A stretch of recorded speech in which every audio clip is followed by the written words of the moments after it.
Welcome back to another edition of DM Tips for Beginning DMs from a Beginning DM. This will be video 3 in the series, which will hopefully continue to have more tips as we go along. We'll have to see. And hopefully our other DM will have some tips of his own as well. If they're not stolen. Yes, apparently there's a concern that I will steal the tips.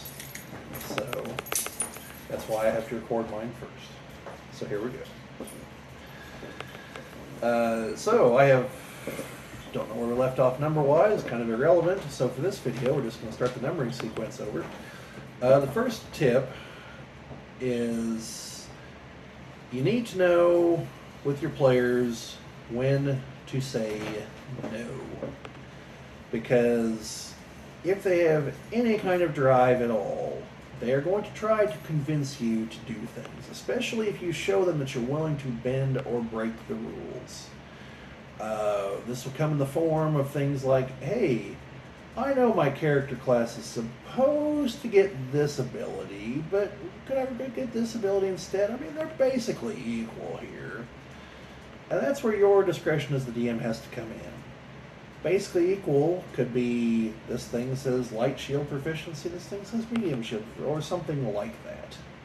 You know, or this thing grants me the ability to use this weapon with proficiency, but I prefer this weapon. Those kinds of things are roughly equivalent. You could probably say yes to that without a real problem. But whenever they're like, well, you know, it says I should get this cantrip here, but can I get fireball instead? That should be a no, like big time. Unless there's some other factors beyond that go into it, which is where you as the DM have to exercise your judgment. So, the overarching point though being, you need to be able to say no.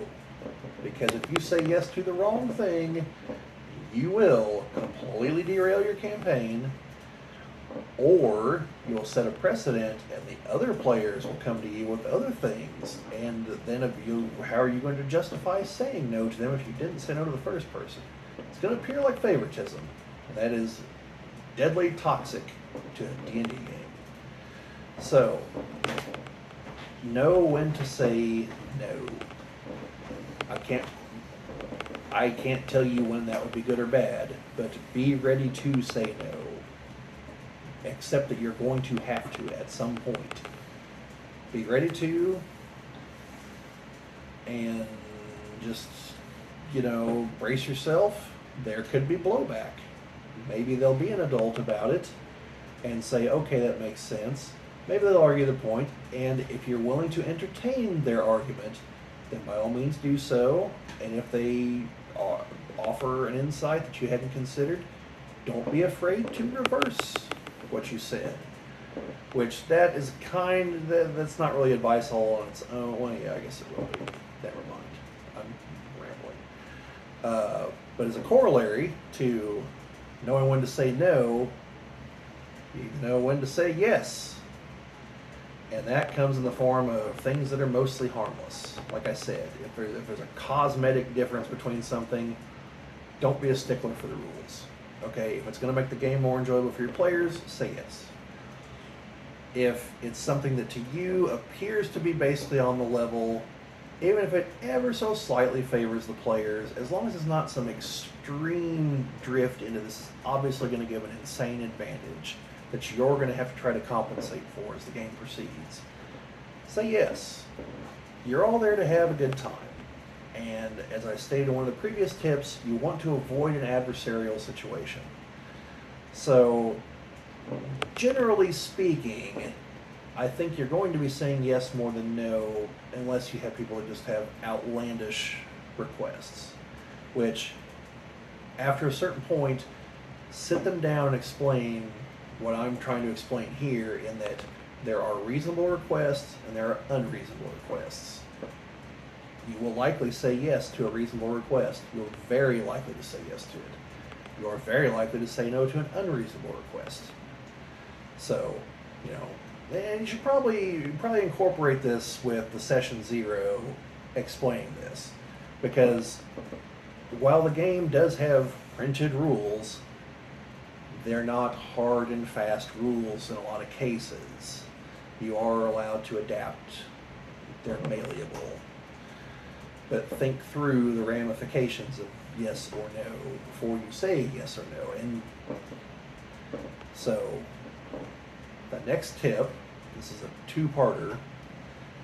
The first part, don't be afraid to say, I don't have an answer right this second. Give me a little bit of time to think about it. Okay? Unless it involves an action in the game right then, they can wait for you to consider the effect of what their question is.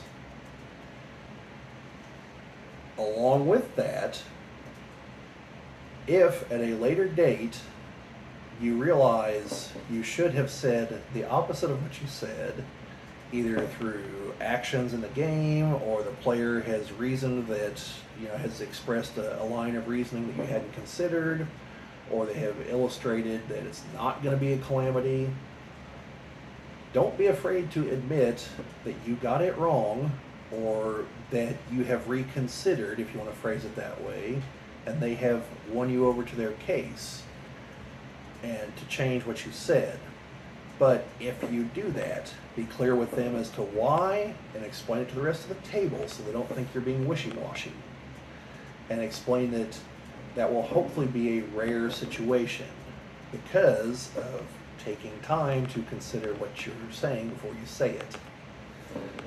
So those three all kind of go together in knowing how to process player requests and questions. And this also applies to your rulings at the table. If a player can show you that you ruled incorrectly, don't be a stubborn ass about it. Admit that you were wrong, and if there's a way to rectify the situation, do it. Sometimes it might have been 5 sessions ago, and there's really nothing to be done now. But you can guarantee that going forward, you're going to rule the correct way.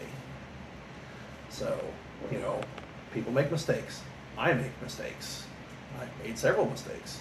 One of these days, Chad and I are going to do a video about our campaign in 3.5, and I will have a whole laundry list of things I should have said no to that I did not. And some of you are going to question whether you're going to keep listening to me after that. Almost because of Chad. All I can guarantee is that lessons were learned. So, and that's kind of the thing. Some of these things, it's great if you figure them out by watching videos and being intuitive, but you're going to make mistakes.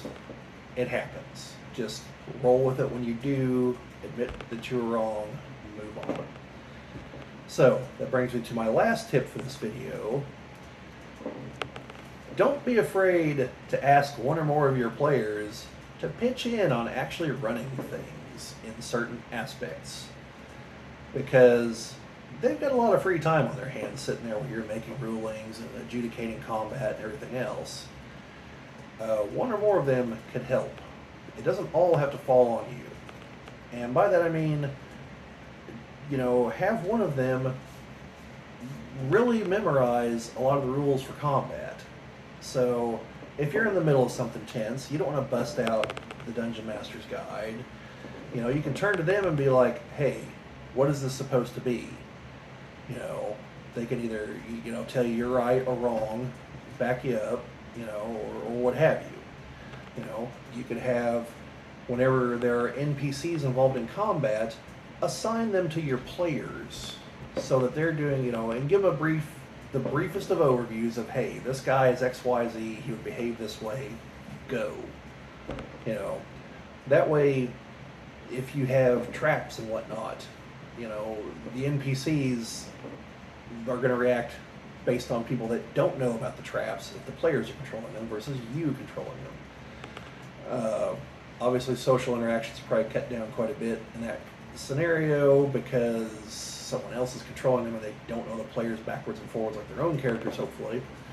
But for mechanical reasons, to keep the game going smoothly so you can concentrate on adjudicating and running the monsters, they can concentrate on fighting, it works out better.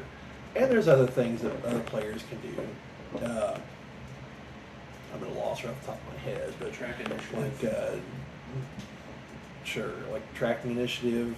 If you have opted to go for a soundtrack of some kind, managing that, I guess. I don't use music in my games, so I couldn't tell you. I do plan on having a video about these kinds of things as far as music and other things you can add on. But, you know, just generally speaking, there's a few little things that players can do to help keep things running smoothly so it's not all on your shoulders. Okay? So, yeah. And actually, you know, I'm just kind of doing this on the fly here. So now that I think about it with the music thing, there is one other thing I just want to throw out there. This isn't so much a tip as it is just a statement here. Don't feel that you are required to use miniatures and terrain and music and sound effects and smoke and fog and fireworks and scented candle kind of things to set the mood. Like, all of those are extra, okay? That's just to bring things closer to reality. You can do it all with what you have up here with an explanation if you truly want to.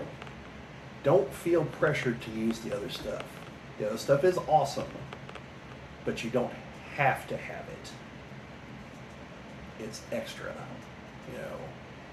So don't feel pressured that you don't watch Critical Role and say, oh man, look at all this awesome terrain and miniatures and all, you know. You don't have to have all those things. You can, you know, if you want to, go for it. You know, again, I think they're awesome, but you don't have to do it. So that's all I got for today on the DM tips. Hopefully I'll have some more in the future, and hopefully we'll have a couple other people have some insight into this. So keep a watch out on the channel, and thank you for watching. Adios.